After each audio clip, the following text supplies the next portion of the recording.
Tá.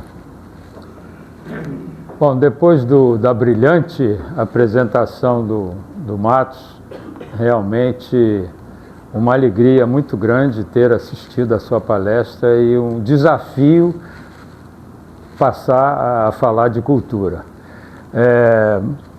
Evidentemente que a cultura brasileira é única, né? Nós sabemos que o povo brasileiro, e aí eu devo muito ao Coronel Araquém,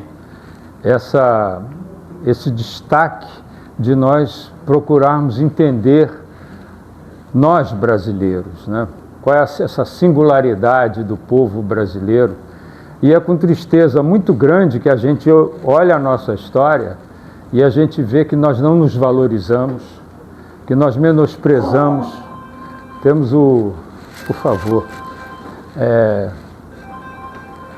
nós menosprezamos as nossas culturas, as nossas conquistas culturais, e eu vou abordar muito rapidamente, que nós não temos tanto tempo, e fazer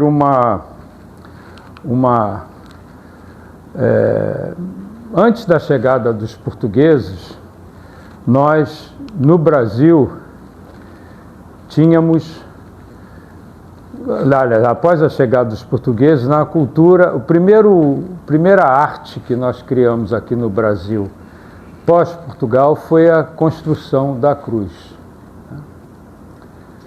Nossa formação cristã é a base da nossa civilização, mas nós não podemos esquecer o que nós temos para trás, né?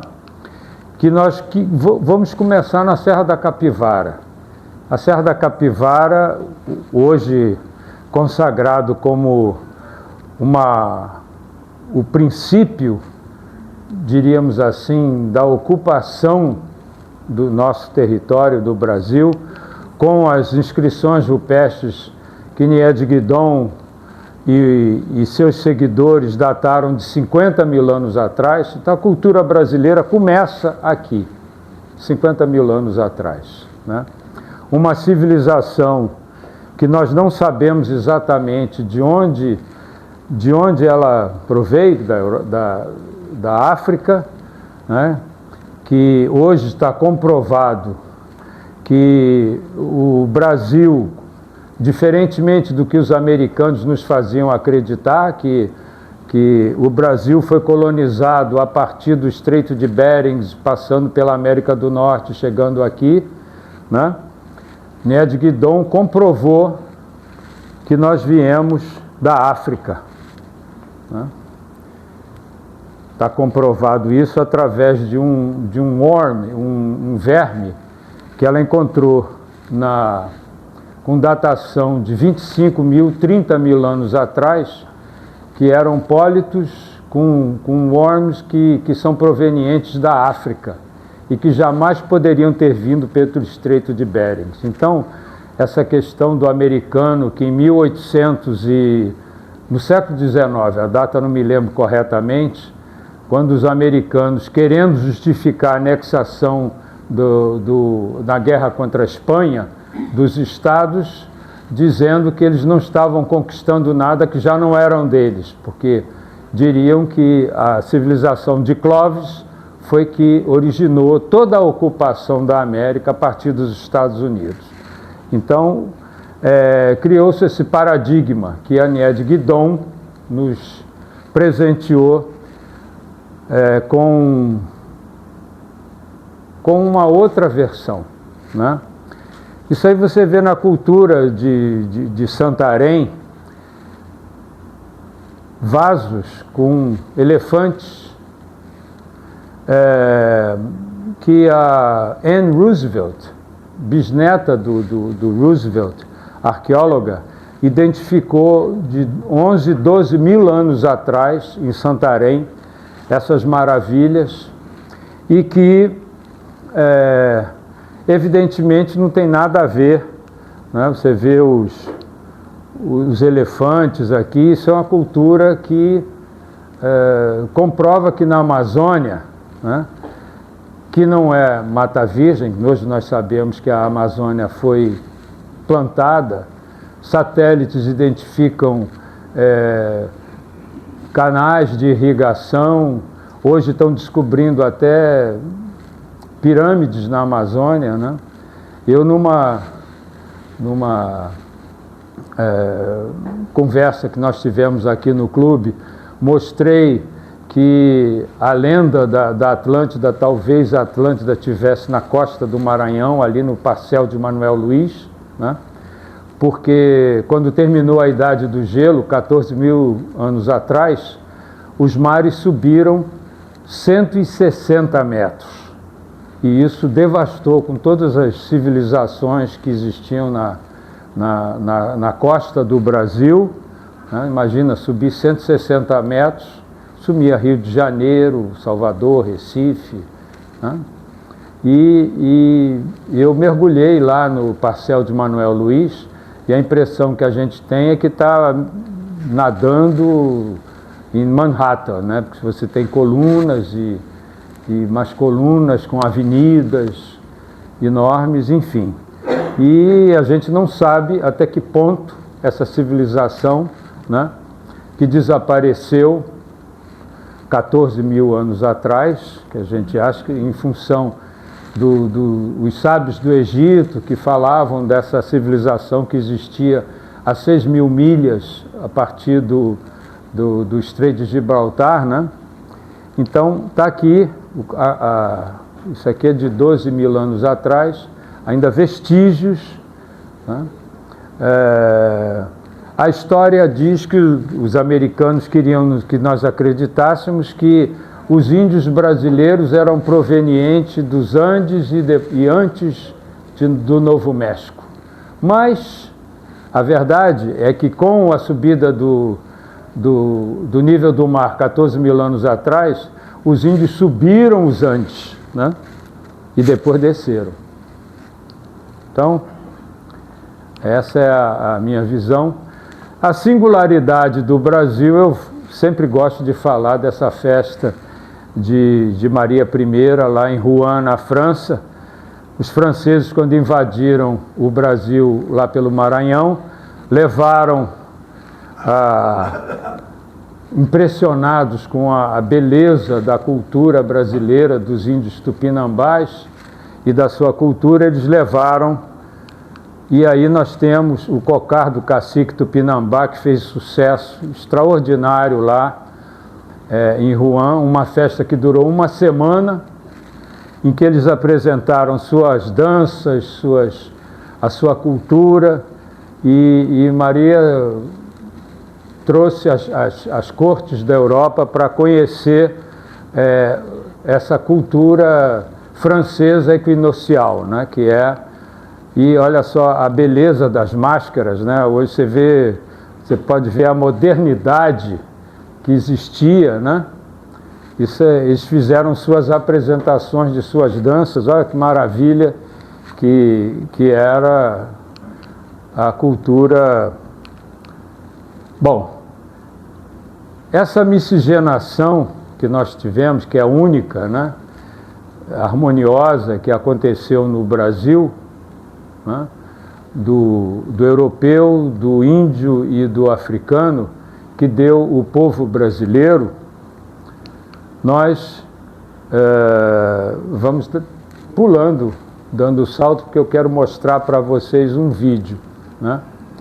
Nós somos o único país das Américas que Rio de Janeiro foi capital do Império Europeu, né? Devemos isso a Dom João VI, que infelizmente Carla Camurati destruiu a imagem de Dom Pedro com aquele filme, quando Dom Pedro foi um grande imperador e um grande homem para a história do Brasil, um grande estadista, né? Nós tivemos, no período do Império, aí nós tivemos a missão artística francesa, que influenciou todo um renascimento do Rio de Janeiro, ou da corte portuguesa no Rio de Janeiro. A missão artística francesa deu uma contribuição extraordinária, né? A Escola de Belas Artes foi criada um espetáculo e que Debré trouxe para o Brasil, enfim, Dom João VI, e nós tivemos o Teatro São João, que era o Teatro João Caetano, que foi de 1815, e que trouxe a ópera e impulsionou a cultura clássica no Rio de Janeiro, que é onde eu gostaria de chegar. A coroação de D. Pedro, que foi na igreja da Sé, que nós vimos agora há pouco, né? Retratada por Debré. Tivemos a abertura da Assembleia Geral por D. Pedro II, né? Que foi, na minha avaliação, o maior governante que o Brasil já teve. Um homem que ganhou a Guerra do Paraguai, um conflito que o Brasil realmente teve internacional, e impulsionou as artes enormemente, inclusive o nosso querido Carlos Gomes, que eu gostaria de focar no Carlos Gomes hoje. Carlos Gomes foi o primeiro artista do Novo Mundo a vencer no Velho Mundo. Carlos Gomes, eu gostaria de apresentar para vocês um pequeno videozinho contando a sua história, que é algo que o brasileiro precisa conhecer, que a República procurou diminuí-lo, porque ele era monarquista, e nós perdemos Carlos Gomes. Vocês vão ver o vídeo, acho que agora nós vamos ter em seguida. Eu gostaria que vocês olhassem. Em 19 de março de 1870, um brasileiro de Campinas subiu ao palco do Teatro La Scala de Milão, no templo sagrado da ópera mundial, e fez o público italiano inteiro ficar de pé. Nos camarotes, Giuseppe Verdi, o maior compositor vivo da Itália, assistiu à apresentação e depois escreveu que aquele era um trabalho refinado, de um verdadeiro gênio musical. Um brasileiro, de um país que mal aparecia nos mapas europeus. E essa história é muito mais impressionante do que parece. Para entender como um menino do interior de São Paulo chegou ao topo do mundo da música, a gente precisa voltar para Campinas de 1836. Naquela época, a cidade nem se chamava Campinas ainda, era a Vila de São Carlos, um lugar pacato cercado de fazendas de cana e café, a semanas de viagem de qualquer centro cultural europeu. Um mundo completamente diferente dos teatros dourados de Milão. Era ali, nesse cenário improvável, que nascia Antônio Carlos Gomes, um nhotunico. E a história da família dele já é fascinante por si só. Pelo lado paterno, Carlos Gomes descendia de um espanhol de Pamplona que virou bandeirante no interior de São Paulo e se uniu a uma índia guarani, filha de cacique. A mãe, Fabiana Maria Jaguari Cardoso, era meio índia, meio portuguesa. O pai, Maneco Músico, casou 4 vezes e teve 26 filhos. 26 filhos. Carlos Gomes cresceu numa casa com 25 irmãos e meio-irmãos, relojoeiros, farmacêuticos, rabequistas, trombonistas, flautistas e até 2 padres. E o cara que saiu desse caos familiar para levar a história de um índio brasileiro para os maiores palcos da Europa tinha ele próprio sangue indígena nas veias. Guarda essa informação. O pai, Manuel José Gomes, era conhecido na vila como Maneco Músico, regente de banda, professor de música, um sujeito que vivia com dificuldade para sustentar a família numerosa. A mãe morreu quando Tunico ainda era criança, e morreu de forma trágica, assassinada. Imagina o impacto disso no menino. Sem a mãe e com o pai sem dinheiro, Maneco fez o que podia, juntou os filhos e formou uma banda. Era ali, naquela bandinha familiar, que Carlos Gomes deu os primeiros passos na música. Aos 15 anos, o garoto já compunha valsas e polcas. Aos 18, dedicou ao pai sua primeira obra séria, a Missa de São Sebastião. E quando cantou os solos na estreia, a emoção foi tanta que a voz embargou no meio da execução. Todo mundo na igreja ficou comovido, principalmente o irmão mais velho, José Pedro, que seria seu protetor pelo resto da vida. Mas Tunico sabia que em Campinas ele não ia a lugar nenhum.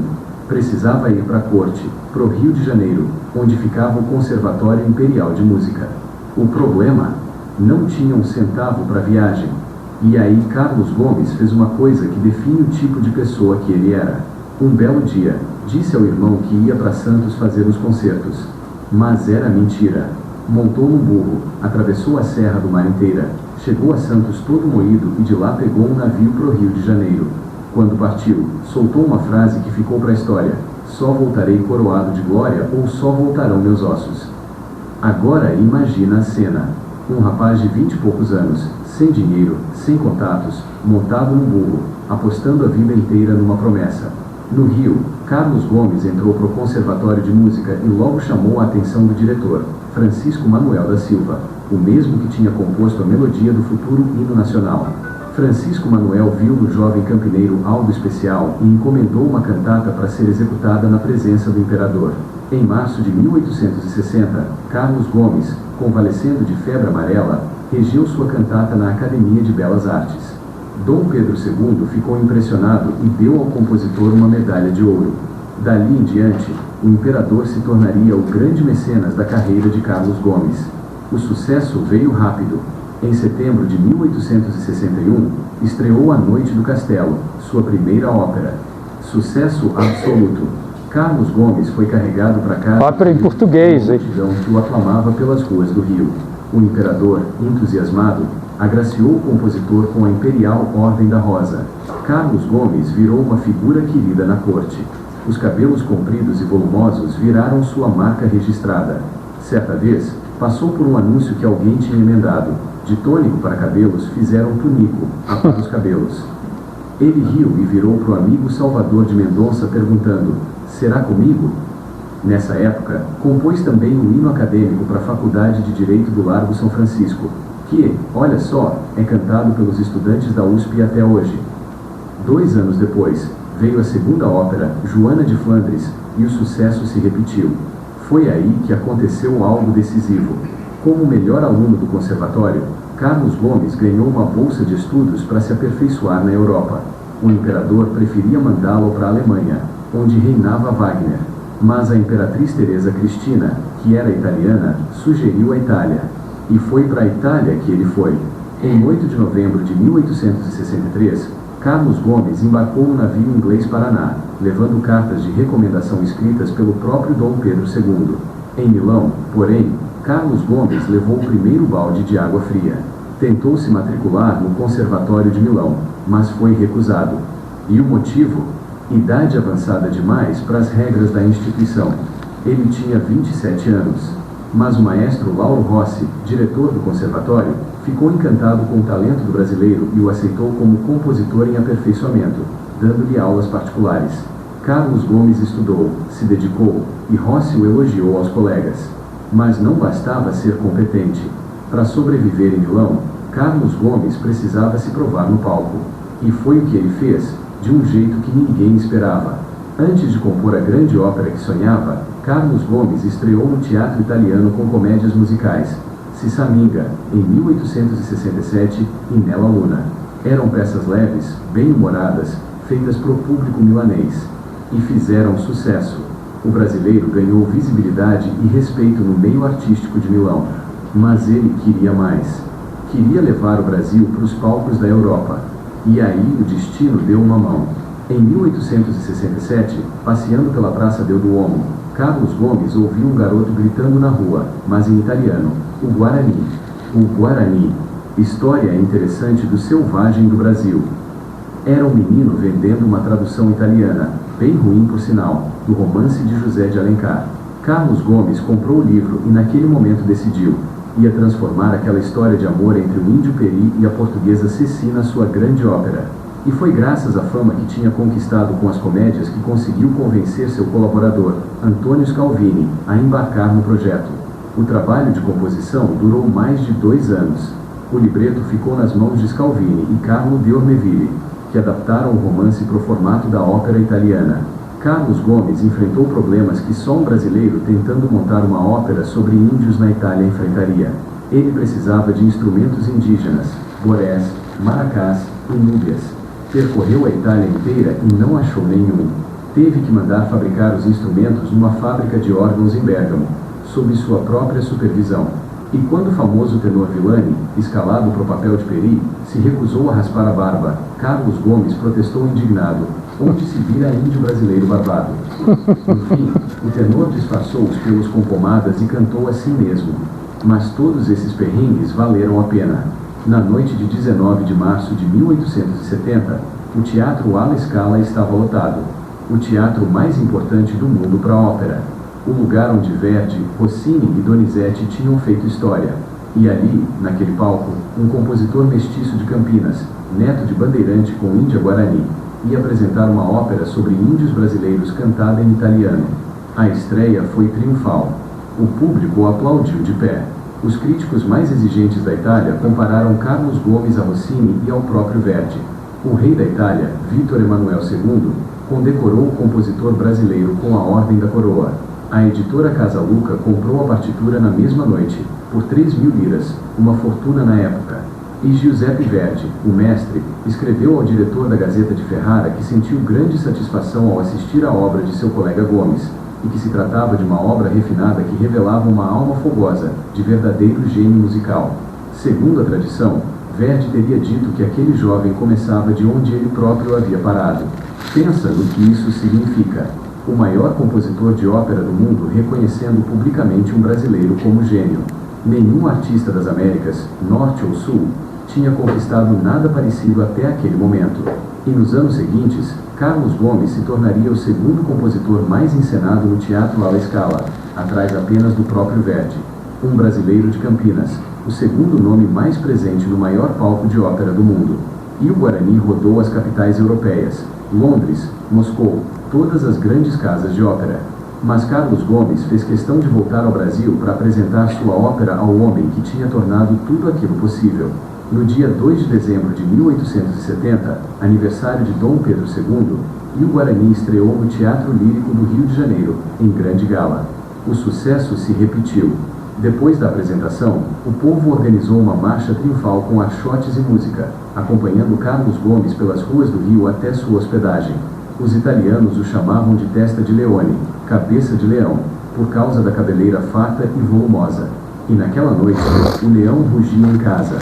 E foi nessa temporada carioca que Carlos Gomes conheceu um cara que ia se tornar um dos seus amigos mais importantes, André Rebouças. O grande engenheiro, abolicionista e monarquista ficou tão próximo do compositor que se tornaria padrinho do seu filho.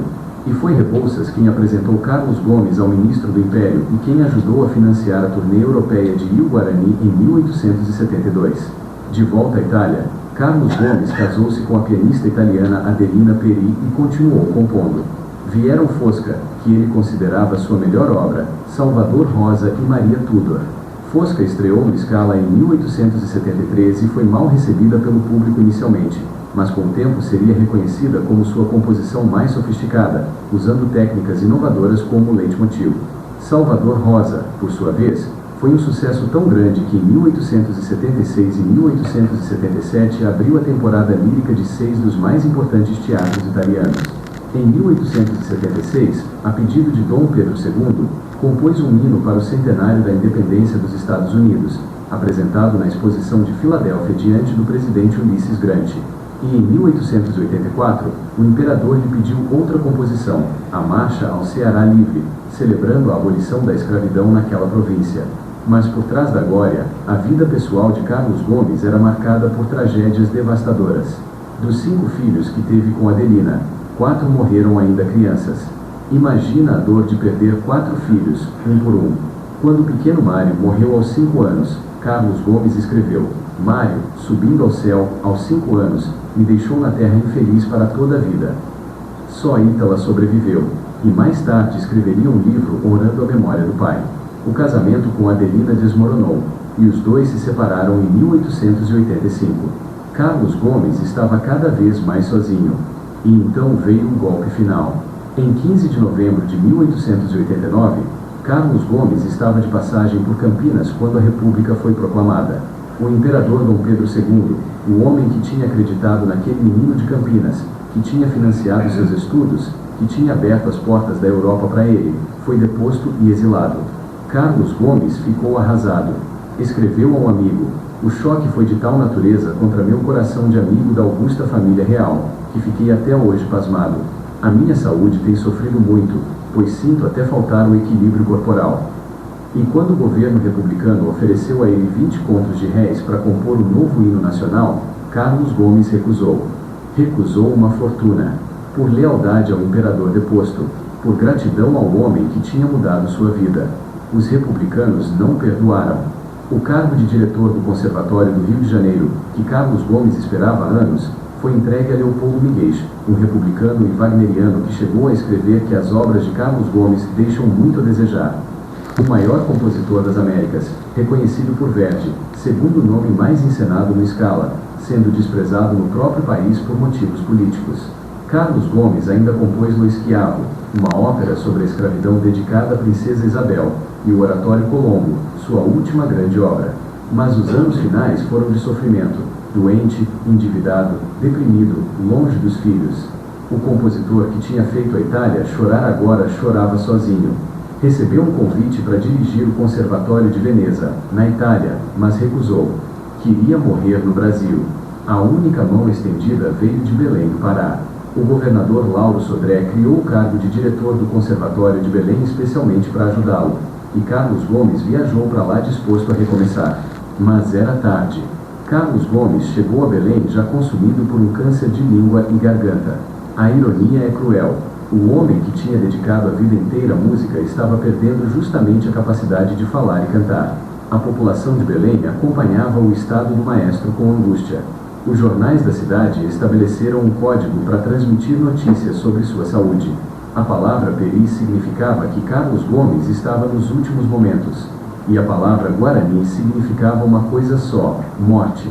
No dia 16 de setembro de 1896, cercado por autoridades e amigos, com o governador Lauro Sodré à cabeceira, Carlos Gomes morreu às 10h20 da noite. Tinha 60 anos. O povo de Belém desatrelou os cavalos do carro funerário e puxou o caixão pelas ruas da cidade, ao som da protofonia de Guarani, com achotes e velas acesas nas varandas das casas. O corpo foi embalsamado e transportado num navio de guerra, fazendo paradas no Rio de Janeiro e em Santos, com multidões prestando homenagem em cada porto. O menino que tinha saído de Campinas montado num burro voltava coroado de glória. Mas só voltavam seus ossos. Carlos Gomes foi o primeiro artista das Américas a conquistar reconhecimento genuíno na Europa, num tempo em que o mundo mal sabia onde ficava o Brasil. O compositor mestiço de Campinas, neto de bandeirante com Índia Guarani, se tornou o segundo nome mais encenado no maior teatro de ópera do planeta. Sua abertura de Guarani se tornou uma das melodias mais conhecidas do país. Em 1979, o Congresso Nacional o declarou patrono da música no Brasil. E, no entanto, depois da República, os modernistas o chamaram de vergonha nacional. Mário de Andrade chegou a escrever que representar suas obras seria proclamar o bocejo uma sensação estética. Suas óperas pararam de ser montadas. Seu legado foi sistematicamente diminuído. O compositor que Verdi chamou de gênio foi esquecido pelo próprio país. Tunico saiu de Campinas montado no burro, prometendo que só voltaria coroado de glória. E ele cumpriu a promessa. Fez a Itália chorar com a história de um índio brasileiro, e ele próprio carregava sangue indígena nas veias. Recusou trair quem acreditou nele, mesmo quando isso custou tudo. E morreu longe de casa, com a palavra Guarani servindo de código para sua própria morte. Se essa história te surpreendeu, se inscreve no canal. Toda semana tem uma nova. Bom, esse eu diria que foi o maior representante da cultura brasileira de todos os tempos. Eu até me emociono, porque Carlos Gomes, ele sofreu na Itália uma perseguição, porque a excelência dele era tamanha que o Ricordi, que era o editor das obras de Verdi, de Donizetti, de Rossini, comprou a editora de Carlos Gomes, que era a Luca, exatamente para que ele não tivesse mais as suas obras encenadas na Europa. E isso foi o boicote que lhe aconteceu, porque na década de, como foi dito aqui, na década de 870 a 1880, depois de Giuseppe Verdi, ele foi o compositor mais encenado na Itália. E isso causou uma revolta muito grande do Ricord, que era um absurdo, que como que um brasileiro selvagem, e deu a ele o apelido de selvagem da ópera, poderia ser o herdeiro de Giuseppe Verdi. Lembre-se que Verdi era Vittorio Emanuele Re di Italia. O símbolo da nação italiana não poderia ser, o herdeiro desse símbolo não poderia ser um mestiço brasileiro, né? E quando o Carlos Gomes veio para o Brasil, o Ricord, ele se aliou à esposa dele no divórcio e perseguiu na mídia, porque ele tomava um remédio, que ele estava tão deprimido por causa da perda dos filhos, né? Ele tomava um remédio que tinha o ópio nessa composição. E aí aproveitaram-se disso para dizer que ele era um drogado, né? Que ele era um selvagem e tal. E ele veio para o Brasil, depois, quando estava nessa batalha, e conversou com os Guanabarino e meu Deus, esqueci o nome dele, enfim, é o Rebouças, o André Rebouças, né, que era um arquiteto negro, né, brasileiro, que Dom Pedro muito entusiasmado pelo talento dele, e ele escreveu a ópera O Escravo, né, justamente para mostrar a perseguição o racismo que ele sofreu na Europa, né? E a ópera O Escravo, que foi apresentada pouco antes da proclamação da República, né? Nunca foi apresentada na Itália. Nunca, até hoje, ainda não foi apresentada na Itália, porque ele denuncia esse racismo, e ele, dentro dessa ópera, ele compôs o hino da independência, o hino da liberdade, que diga, por conta da libertação dos escravos, que ele dedicou à princesa Isabel, né, em 1988. Então, eu diria que nós brasileiros, né, que temos esse pensamento único, que temos uma cultura que é fruto dessa miscigenação tão rica, né? Eu quis mostrar a Carlos Gomes que foi o primeiro, né, assim.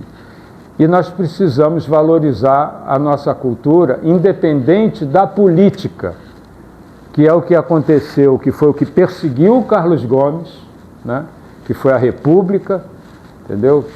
O talento dele foi jogado para as traças, e hoje nós estamos vendo aí também a política interferindo na cultura de uma forma impressionante, né?